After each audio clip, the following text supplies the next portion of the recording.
Hello, and welcome to World of Warbirds. I'm Brian Pierce. Hello, Warbirders. Today's episode comes from a request by Tatiana. Now, I don't have many female listeners, so when a lady listener comes along, I try to make her happy. Speaking of making people happy, I get up at 5 a.m. to work on these episodes before my day job. So if you get some enjoyment out of listening to them, please support me at World of Warbirds Patreon. It's only $5 a month, which if you think about it, isn't much.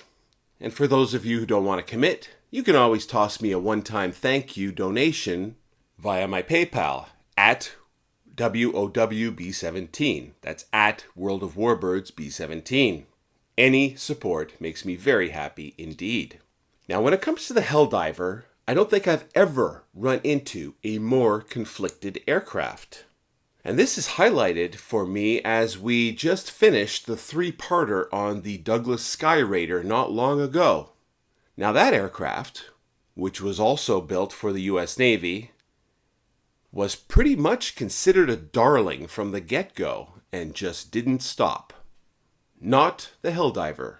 Depending where you look along its history, the plane's reputation ranges all over the place, from hopeful upgrade to the venerable SBD Dauntless, to widow-making disaster prototype, to an early operational machine that units would actually refuse to fly, then to a type ordered in such vast numbers that Canadian manufacturers were brought on board, to an Army spin-off version, to a war-winning ship killer and attack aircraft that many countries adopted to use also.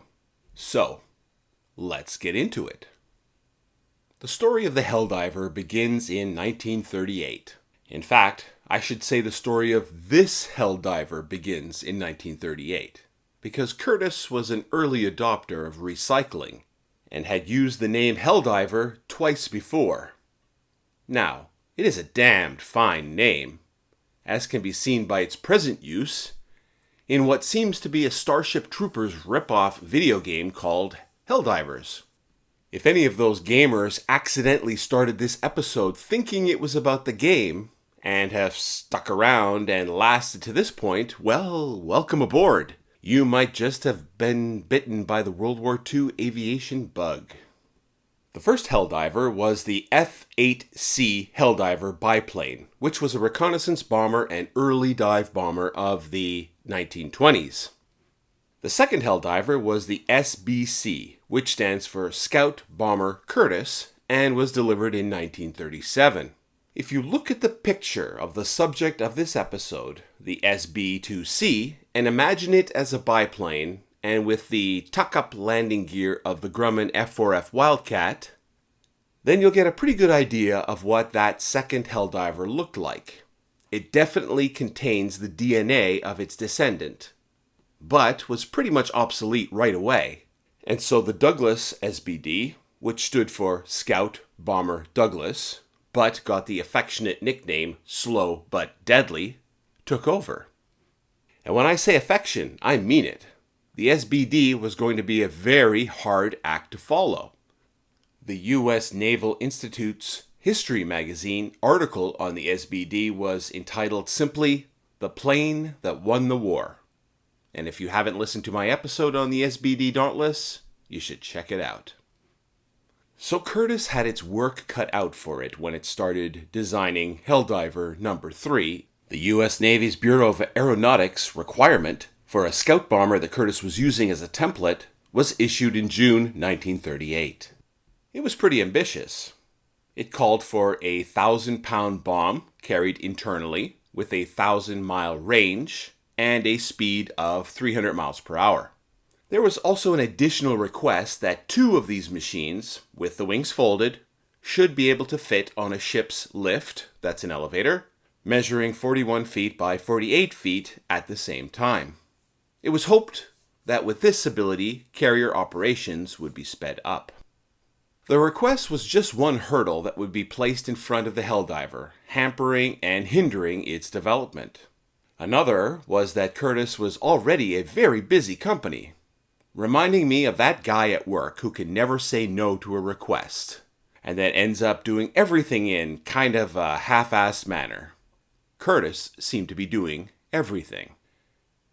The company already had commitments to build P-40s for the Army Air Forces and Hawk 75 fighters for export, and literally had no space at their factories for working on the new dive bomber. And so much of the work on the prototype was actually done in a cattle barn on the Ohio State University fairgrounds. Curtiss would also be building the AT-9 twin-engine trainer and the C-46 Commando twin-engine transport, as well as the SO-3C Seagull two-seat spotter seaplane for catapult-equipped cruisers and battleships. As for the Helldiver itself, Curtiss, or to be more precise, Curtiss-Wright, was also responsible for building the 1,600 horsepower air-cooled Wright R2600 engine that it would use, and Curtiss Electric was even developing the propeller. So how do you make the situation of a demanding requirement being given to a stressed out, overworked company worse? Start asking for changes, even before the prototype was out the door. And that is what happened when the requirements were changed to just double the bomb load to be carried, and also to, just add a hydraulically powered turret with a 0.5-inch machine gun in the rear. Curtiss accepted the increased payload request, but pushed back on the turret. Even before it flew, the aircraft was getting fat, and also by adding more weight to the rear of the aircraft, the center of gravity was creeping alarmingly to the back, which could lead to increased stability problems. The Navy dropped the turret idea and relented to just having a conventional flexible gun mounting, as had been previously planned, but didn't really take away from the workload when it insisted on work continuing with alternate designs in the hope that the power turret could be added later on. But the Helldiver did have many innovative features nonetheless. Helldiver wings folded via a hydraulically powered system, and hydraulics also powered the landing gear, dive flaps, and the bomb bay doors. The Helldiver also had something I've never seen before. The whole rear dorsal area between the gunner and the tail would lower hydraulically in order to give a greater field of fire to the gunner. This was known as a turtle deck. I'll include pictures on the Patreon page of the turtle deck up and the turtle deck down because it's a little hard to visualize. The Helldiver was all metal except for the control surfaces, and in many places used light alloys to try to save weight. Armament consisted of bombs carried within an internal bomb bay, which would be swung clear of the propeller disc on a crutch before release. 2 fixed forward-firing machine guns, initially Browning .50 caliber guns, were installed in the nose. With the outbreak of the war in Europe in 1939 and the realization that dive bombing was becoming a very popular way of war both on land as well as at sea, the importance of this new aircraft became more and more significant. U.S. allies in European air forces were expressing interest in buying it, and even though the U.S. was not involved yet, it was becoming increasingly obvious that U.S. forces desperately needed to modernize. So, there were production orders on the books for what was to be known as the SB2C before a prototype had even flown. Oh yeah, a request for a land-based version for the U.S. Army Air Corps, the A-25 Shrike, was added as well. With all this pressure, I'm getting stressed out just thinking about it. But at least things will start to ease up when such an experienced and established company as Curtiss rolls out a flawless, ready for production and fully operational prototype, right? No, it was not to be. The prototype X SB2C1 first flew on the 18th of December 1940, with test pilot Lloyd Childs at the controls. Right away, stability problems became apparent. Remember that request to fit 2 of these machines on an aircraft carrier lift? That forced the fuselage length to be kept short, which caused longitudinal instability. Curtiss requested and was permitted to extend the nose by a foot, a larger tail was fitted, and an autopilot was added to hopefully help the poor stability. It wasn't the only problem, and it wasn't like there hadn't been warnings either. The year before, in 1939, wind tunnel tests had shown serious controllability issues with a vertical tail that was just too small. The professor of aeronautical engineering who looked at the data was quoted as saying, open quotes, "If they build more than one of these, they are crazy," close quotes.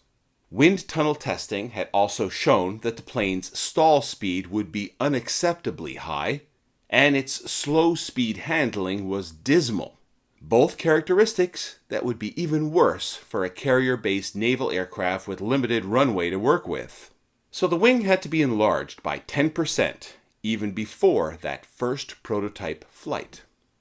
Even after all that had been revealed and fixes were in the mix, there were problems with such fundamentals as the new R2600 twin cyclone engine and the Curtiss Electric propeller.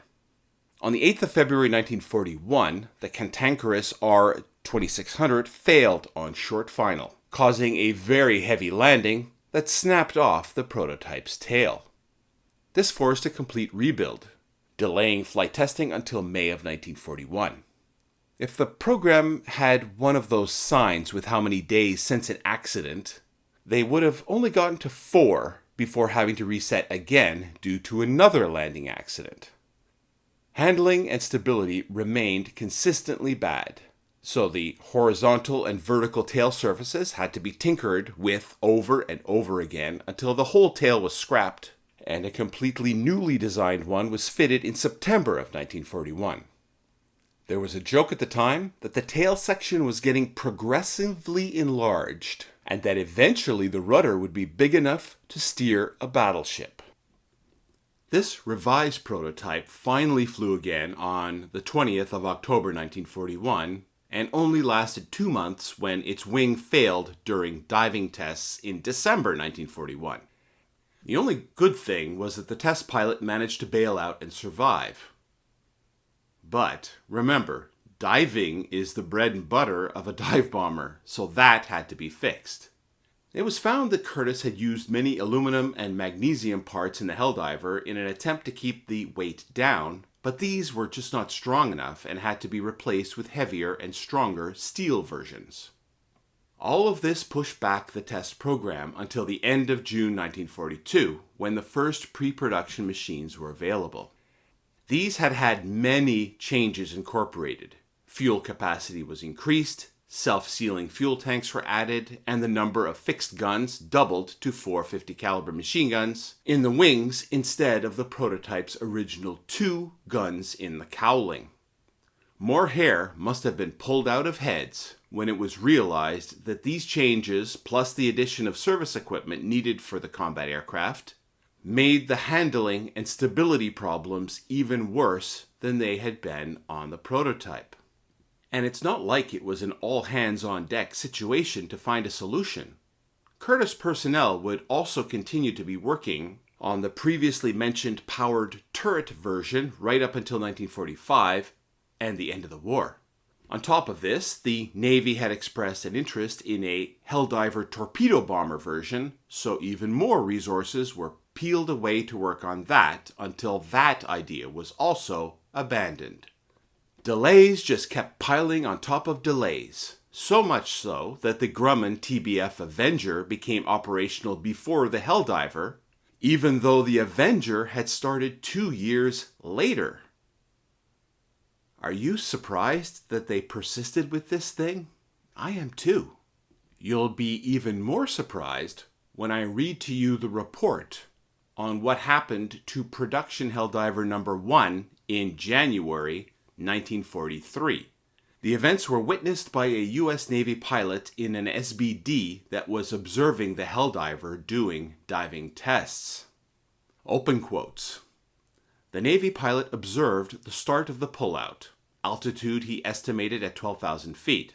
After some 10% of the recovery, the airplane disintegrated. Of the cloud of wreckage which left the airplane, the Navy pilot could identify the left outer wing panel, but nothing else. Although watching the airplane, the Navy pilot could not state what part left first. After a few wild gyrations, the airplane settled into a spin, apparently striking the ground in an inverted attitude. The Curtiss Wright pilot left the airplane at a rather low altitude, but in plenty of time to effect a safe landing, if his parachute had opened properly. It was later remarked that most of the shrouds on one side were cut, apparently due to flying metal. The pilot was killed. Close quotes. This failure threw the troubled program into a true emergency mode. Following the investigation, it was found that the Helldiver's tailplane had failed, which caused a change in angle of attack so violent that it had actually ripped the wings off and then broken the fuselage at the tail. Redesigns and strengthening of the tail, wings, and fuselage structure was ordered. For future aircraft, and a retrofitting to strengthen aircraft already built was implemented. But someone was convinced that this airplane was at some point going to work out. Not only had a brand new factory been built by Curtiss in Columbus, Ohio, specifically to manufacture SB2Cs, almost inexplicably, two Canadian firms, Fairchild Aircraft Limited Canada and Canadian Car and Foundry, were contracted to build them too. These two factories in Canada produced about 1,200 of the total number of 7,140 Helldivers built. Helldivers built by Fairchild were known as SBFs, with the F making sense for Fairchild, and the Canadian Car and Foundry, or CanCar built machines, were known as SBWs. I guess because the SBC had already been taken. So, you must be thinking to yourself, after the 880 modifications, delays, and years-long development, when the Helldiver entered service with the Navy, it was ready, found its place, was accepted, and then beloved by its pilots and crews, and then the war ended, and the sailor picks up the girl in Times Square and kisses her rather forcefully. Not quite. You could tell a lot about how the crews think about their aircraft by the nicknames they bestow on them. As for the Helldiver, some crews, after experiencing the difficult handling characteristics of the aircraft, decided that SB2C stood for Son of a Bitch, Second Class.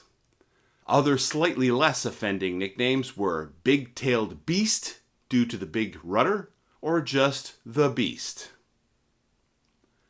Helldivers were initially delivered to Scouting Squadron VS-9 and Bombing Squadron VB-9 in December of 1942.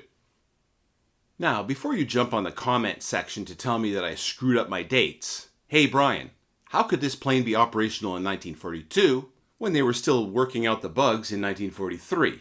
It's a good question, and it's one that the members of Carrier Air Group CAG-9 on the USS Essex were asking, because it seemed that this thing had definitely been rushed into service before it was ready. VS-9's executive officer, John Yoho, wasn't asking any questions though, because he was dead. Killed in an unexplained Helldiver crash during a dive just 1 month after the aircraft's introduction, and the unit's other Helldivers were riddled with hydraulic problems and other snags. How bad was the situation? Bad enough that Essex's commanding officer, Captain Jocko Clark, outright refused to take the Helldiver into combat. Bad enough that he called for the cancellation of the entire Helldiver program. Wow. Another problem for the Helldiver was that it was intended to replace a very much loved aircraft, the venerable Douglas SBD, the good old slow but deadly. Commander Herbert D. Riley, was one of the officers responsible for introducing new aircraft into the Navy. He later recalled that the SB2C was so tricky to fly compared to the SBD and so hard to maintain that the skippers of the new carriers preferred to have the older SBDs. He said, "We had quite a battle forcing the SB2C down their respective throats." So the implementation of the Helldiver was started over and passed to CAG 17, which had been formed on the 1st of January 1943 for the Essex-class carrier USS Bunker Hill. In July, they began training operations with their Helldivers. And of course, there were hiccups. Launching the new aircraft was a white-knuckle event for all involved. The early model Helldivers were often underpowered and overweight, and would often reach the end of the deck and simply drop out of sight. Most of them would reappear a few seconds later, struggling for altitude, but inevitably a few did not make it. One of the biggest problems was in landing the son of a bitch second class.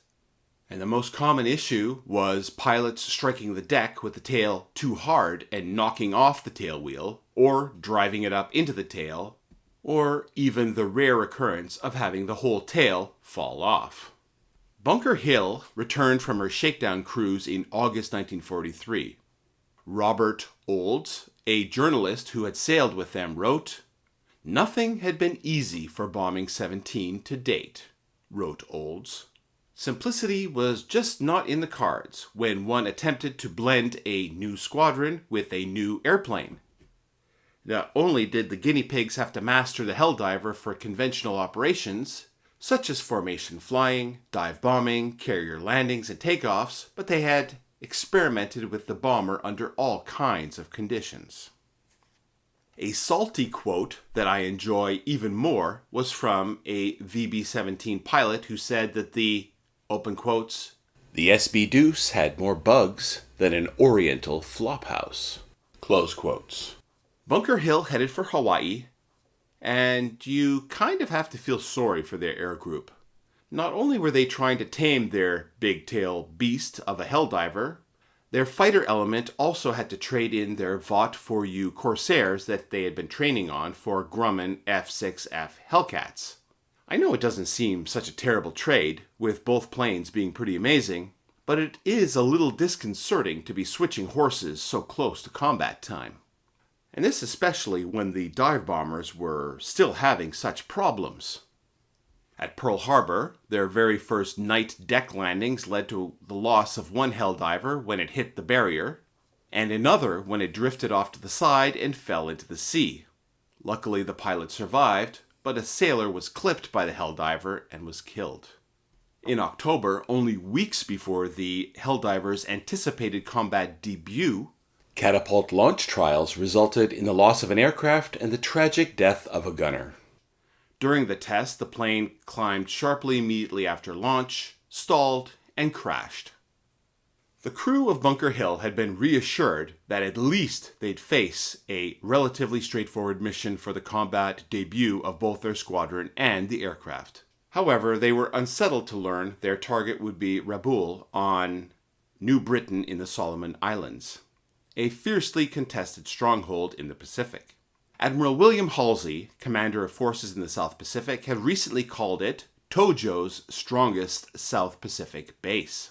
The reason for deploying this inexperienced task force group to such a formidable target was to shield the American amphibious landings on Bougainville from potential attacks by the Imperial Japanese Navy, a priority that allowed for no compromise. In the early part of the war, the dive bombers had typically been the most effective ship killers in the carrier air group. However, with the new and improved torpedoes and the introduction of the Grumman Avenger to deliver them, the Torpeckers were now seen as the stars of the show, with the Helldivers playing more of a supporting role in suppressing anti-aircraft defenses and giving the torpedo bombers the best chance to deliver their fish unhindered. They possibly wouldn't be alone. If the Hellcats of the fighter group didn't have any Japanese fighters to tangle with, A distinct possibility in the latter parts of the war, they would join in too on the strafing fun.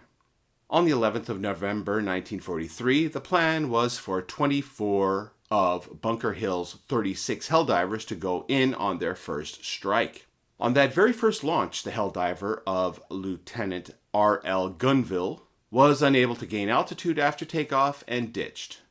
Gunville and his gunner E.S. Burrow got out of their Helldiver, but the Helldiver pilot was unable to stay afloat and drowned before they could be rescued. The Virgin Squadron achieved several direct hits and near misses, overall marking a successful day. Although cloud cover over the target limited their success, they still managed to make an impact. One cruiser was torpedoed, a destroyer was sunk by a bomb, and several other destroyers were heavily damaged, in addition to 6 cruisers already damaged from earlier attacks. The Helldivers also claimed 3 Mitsubishi A6M0 fighters shot down. More importantly, the Japanese forces had been rendered unable to intervene in the American landings on Bougainville. VB-17 continued with attacks on Betsio Island, Tarawa Atoll as part of the raids on the Gilbert Islands, and things finally started looking up for the Helldiver.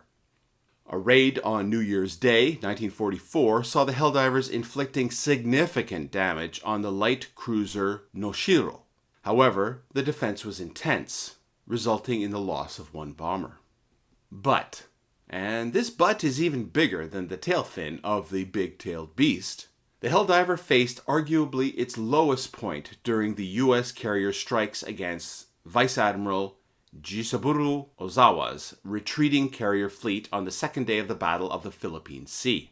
Out of the 51 SB2Cs sent out on the long-range mission of June 20th, 1944, 43 were lost. 15% to Japanese fighters or anti-aircraft fire, and a staggering 70% to fuel depletion or crashes. This mission marked the highest loss percentage of a single U.S. naval aircraft type in a single operation. In the same mission, 27 older SBD Dauntless bombers were also deployed.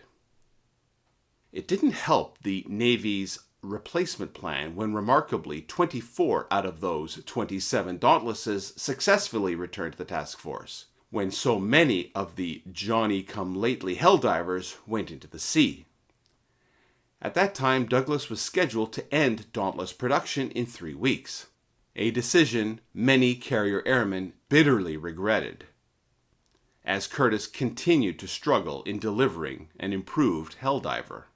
During the Battle of Leyte Gulf on October 24, 1944, Admiral Kurita's Central Force, led by the super battleship Musashi, approached the San Bernardino Strait.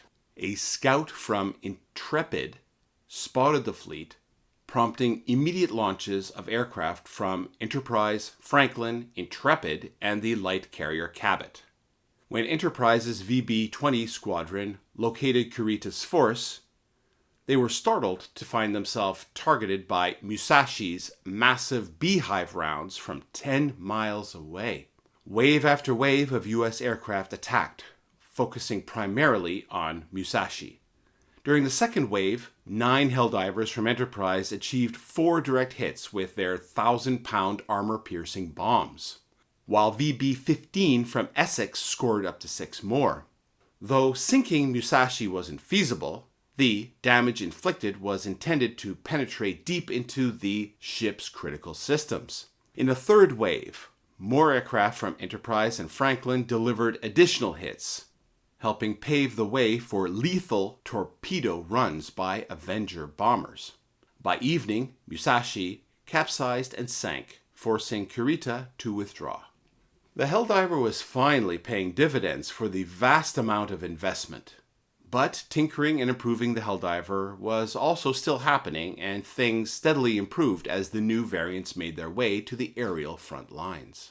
The SB2C-3 was up-engined with a 1900 horsepower R2620 and had a 4-bladed propeller instead of the previous 3-bladed prop. 1,112 of these were built. The SB2C-4 was fitted with wing racks for 8 5-inch rockets or 1,000-pound bombs, and 2,045 of those were built. The SB2C5 had all the features of the SB2C4, but with increased fuel capacity, a frameless sliding canopy, the tailhook was fixed in the extended position. 970 were built, and a further 2,500 were ordered, but later cancelled. One of the biggest engagements that the Helldiver was involved in was the epic struggle against the Japanese super battleship Yamato. Yamato had managed to avoid destruction at Leyte Gulf, but severe fuel shortages had limited Japanese naval operations, especially for large warships. However, U.S. preparations to invade Okinawa, the southernmost island in the Japanese home chain, compelled the Japanese Navy to deploy Yamato in a final, desperate operation. With little fuel and no carrier air support, this mission was essentially a suicide run, accompanied by a light cruiser and 8 destroyers. On April 6, U.S. submarines detected Yamato's departure, prompting Admiral Mitscher to send Task Force 58 to intercept. Yamato had minimal fighter cover until 10 a.m., and none afterwards, allowing U.S. reconnaissance planes to freely report her position. By 12:10 p.m., outer escorts faced waves of U.S. dive and torpedo bombers, leading to the sinking of the destroyer Asashimo and its entire crew, partly due to attacks from Helldivers launched by Bunker Hill.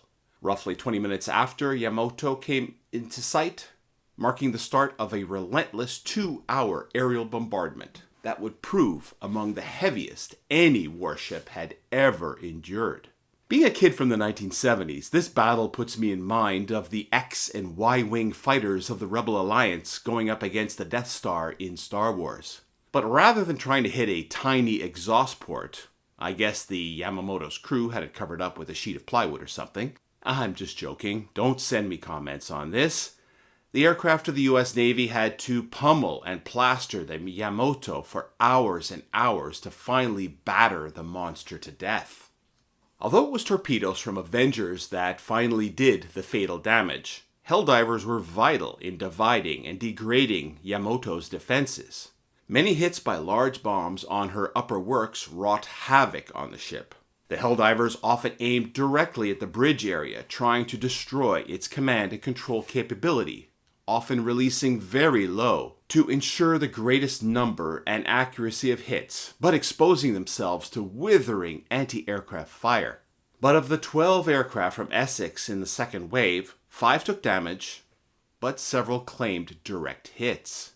By the middle of the afternoon, Yamato and most of her escort were gone. In 1945, Helldivers participated in attacks on the Ryukyu Islands and the Japanese home island of Honshu, conducting tactical strikes on airfields, communication networks, and shipping.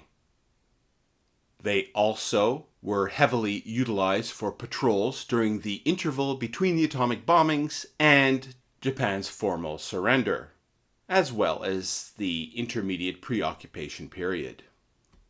Although they had eventually proved themselves in battle, Helldivers had also found themselves jockeying for their job with unlikely competitors. Operational experience had revealed that the U.S. Navy's Grumman F-6F Hellcat and Vought F-4U Corsair fighters could also carry bomb loads comparable to the Helldivers when striking ground targets, and were far better equipped to defend against enemy fighters.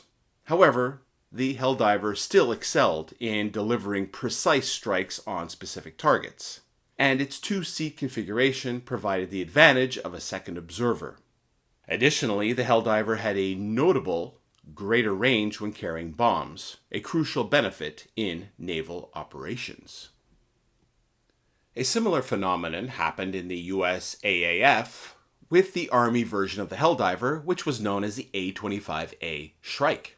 Although the first 10 Shrikes had folding wings, the rest of the 900 ordered omitted this feature that wasn't really needed for Army operation. Other changes for the Shrike included larger main wheels, a pneumatic tail wheel, ring and bead gun sight, special Army specified radio equipment, and longer exhaust stubs. But by late 1943, when the A-25A was being introduced, the US AAF was finding that it no longer had a role for the dive bomber. Just as the Navy was finding with its F-6F Hellcats and Vought F-4U Corsairs, the Army was discovering that fighter aircraft such as the Republic P-47 Thunderbolt were just fine, thank you very much, to carry out successful tactical air support missions. The US AAF offloaded 410 of their machines to the US Marines, although they used it mainly as a trainer and target tug. Helldivers did serve with other nations. The British Admiralty procured 26 units. One Naval Air Arm Squadron received Helldivers, and that unit was never even assigned to a carrier. If you've listened to this podcast for a while, you can guess who test flew the Helldiver for the British. I've mentioned him so often that I feel like I know Captain Eric Brown, the test pilot who evaluated just about every flying machine at the time, including the SBD-5 Dauntless, the Vultee Vengeance, and the Helldiver. Brown rated the Curtiss product a distant third. He wrote, open quotes, "One could only sympathize with the U.S. Navy pilots flying this unpleasant aircraft from carriers in the Pacific." Close quotes. Other nations that operated the Helldiver were Australia, France, Greece, Italy, Portugal, and Thailand. I do find it interesting that Canada built them, but did not fly them. There are at least two airworthy A-25A Shrikes in the U.S., one based at the National Museum of World War II Aviation in Colorado Springs, Colorado, and another at Fagan Fighters World War II Museum in Granite Falls, Minnesota. There is an SB2C-5 Helldiver on display at the Stephen F. Udvar-Hazy Center of the National Air and Space Museum in Chantilly, Virginia.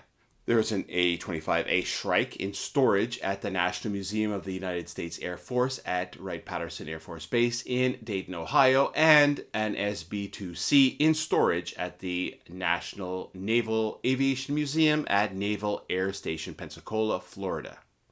Maybe I'm becoming extra sensitive to things because of the conflicting reputations and legacies of the Helldiver. But am I reading into too much that this aircraft seems more in storage than in display at these prominent U.S. museums? Anyway, the Helldiver certainly churns up plenty of controversy. The Truman Committee, which was also known as the Senate Special Committee to Investigate the National Defense Program, was a congressional investigative body headed by Senator and future U.S. President Harry S. Truman, and was formed in March 1941 to find and correct problems in U.S. war production with waste, inefficiency, and war profiteering. It investigated and wrote a damning report about the Helldiver program. Mo Vos, commander of the 1st Squadron to take the Helldiver into combat, although called it a good plane, a damned good plane. Contrarily, Fritz Armstrong, who is believed to be the last surviving Helldiver pilot, said he, open quotes, didn't like the plane. Said it scared him badly. I had friends die in combat. Said he couldn't see anything. It was so big in the front. Close quotes. I don't usually include reader comments to some of the websites that I use for my research, but I think a few might be interesting here. Robert Folsom, back in a 2009 comment, wrote, open quotes, "I was a radio gunner aboard SB2Cs. If ever a hack job can be done on an aircraft, you did it on this one. You provided no evidence, only innuendo and hearsay. You said that the F-6F and the F-4U carried the same weight of bombs as the SB2C. Fat chance. The SB2C sank more Japanese shipping than any other aircraft during the war. I take it that you were not around when all this happened. I'm sick and tired of these writers all jumping on to beat down the Helldiver movement. It always got me home." Close quotes. Steve Anderson commented, "My father was a pilot who flew with Carrier Air Group 12 aboard the USS Randolph CV-15. He received 2 air medals and 3 battle stars for action during the invasions of Iwo Jima, Okinawa, and carrier strikes against mainland Japan. He always spoke highly of the SB2C Helldiver. He said it was an exacting plane to fly, but he would not speak ill of it. The latter versions had the major bugs worked out of it. Close quotes. And lastly, Chet Falkenhainer wrote, open quotes, "I am one of just an extremely few who actually fly in the last remaining SB2C5 today. I love the plane, and while I was not around to stand up for freedom at the time of the Helldiver's height of use, but being a retired, disabled combat veteran, U.S. Navy combat photographer, I have seen my share of combat in modern aircraft and helicopters that I can tell you a solid good machine when I see one and fly in one. I am a crew member on the Helldiver today and colonel in the Commemorative Air Force. The Helldiver is part of the West Texas wing of the Commemorative Air Force and is hangared out in Houston, Texas. It is a beautiful aircraft and a prime example and reminder of the courage and dedication given to us by the greatest generation of our time." Close quotes. And that, my friends, I think is a good place to end. I hope I've been fair to the Helldiver, but I invite you to let me know in the comments. I'd like to take a moment before signing off to thank those who support me. Precious few do, and I do appreciate it so much.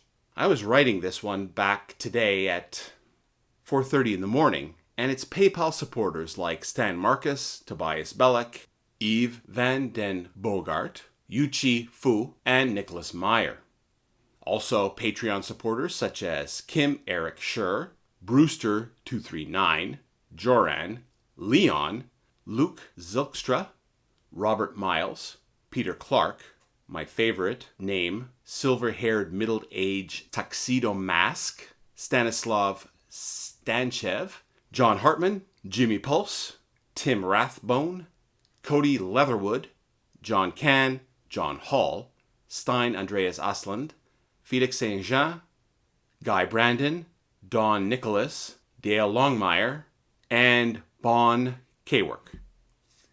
And to wrap up, thanks to Vernon Jaworski for his artwork, including our new logo, and finally to Tanner for her continuing input, ideas, and support for the podcast. Thank you all, and until next time.